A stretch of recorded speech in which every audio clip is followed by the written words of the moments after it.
ما هم بأمة أحمد لا والذي کفرگویی آخوندان شیعه.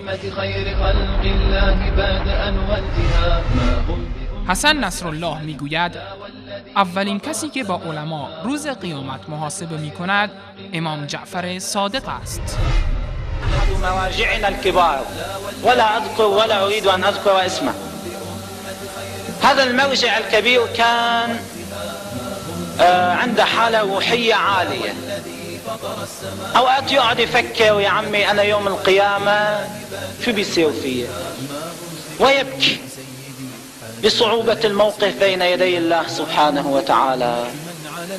في إحدى الليالي شاهد في الرؤيا في المنام، شاهد في الرؤيا أن الناس جاء في يوم المحشر، كل الناس جاءوا، فتحت أبواب الجنة.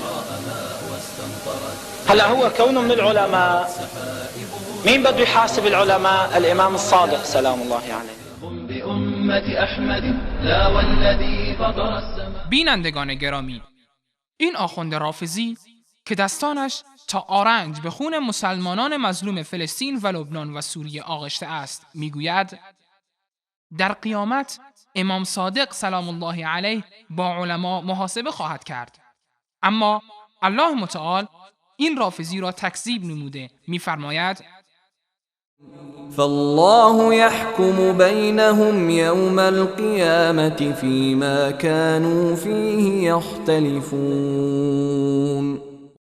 پس الله روز قیامت میان آنها در آنچه اختلاف می‌کردند داوری می‌کند. بیننده گرامی، عقاید این آخوندان غالی با معارف اهل بیت هیچ همسویی ندارد. رفتار آنان نیز با رفتار شیعیان واقعی متضاد است.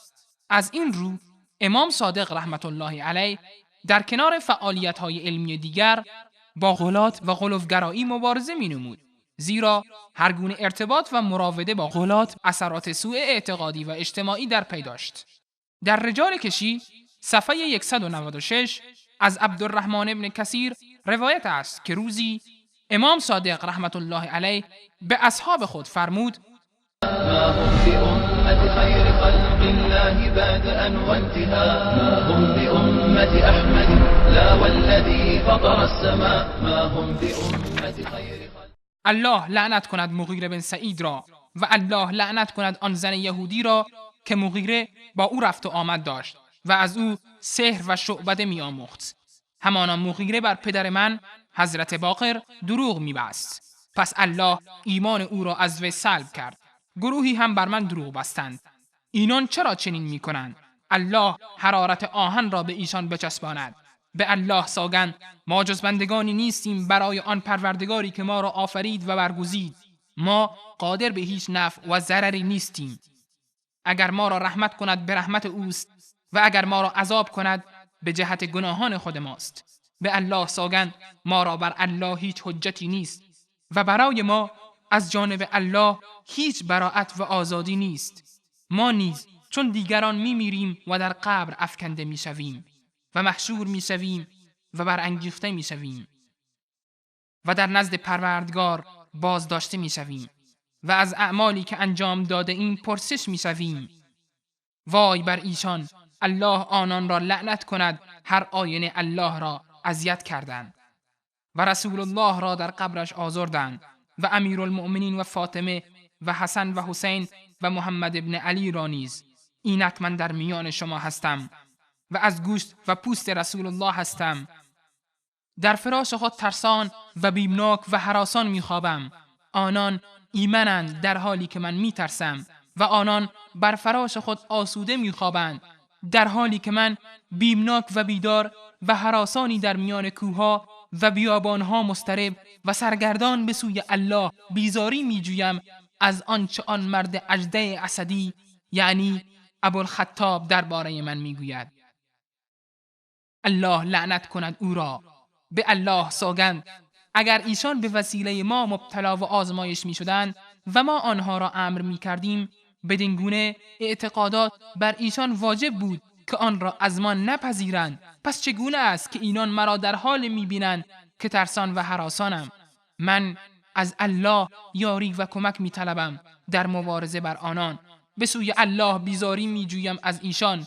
من شما را گواه می گیرم که من مردی هستم که از رسول الله تولد یافتم و برای من براءتی از جانب الله نیست. اگر من او را اطاعت کنم به من رحم می کند و اگر او را نافرمانی کنم مرا عذاب سختی خواهد کرد یا شدیدترین عذاب او شامل حال من خواهد شد.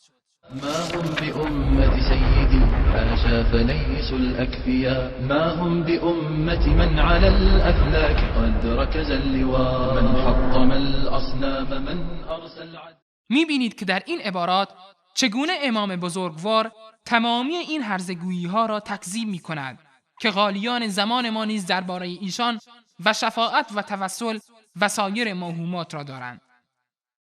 جالب است بدانید این مغیره و ابوالخطاب که امام صادق این گونه در مورد آنها سخن میگوید از روات احادیث جعلی رافضه میباشند.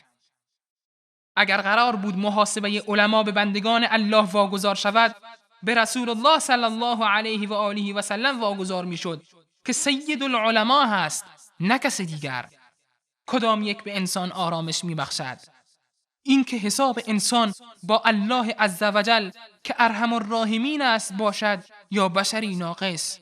الله عزوجل رحمتش 100 قسمت است که یک قسمت آن را بین کل مخلوقات تقسیم کرده و 99 قسمت دیگری را نزد خود برای روز قیامت گذاشته و رحمت امام صادق جزء کوچکی از یک بخش رحمت الهی است.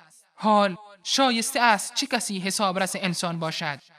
امام سفیان ثوری رحمت الله علیه می‌فرمایند نمی‌خواهم الله عزوجل حساب اعمالم را به والدینم واگذار کند، بلکه می‌خواهم خودش مرا محاسبه کند، چون می‌دانم نسبت به من از پدر و مادرم مهربان‌تر است. اگر حساب علما با امام جعفر صادق باشد، حساب جاهلان با کیست؟ لابد حساب علما با امام صادق است و حساب جهال و نادانان با الله عزوجل. حساب بازاری ها و کشاورزان و صیادان با کیست؟ پس بایستی هر قصری برای خود حسابرسی داشته باشند و به اندازه پیشه های دنیا باید حسابرس وجود داشته باشد.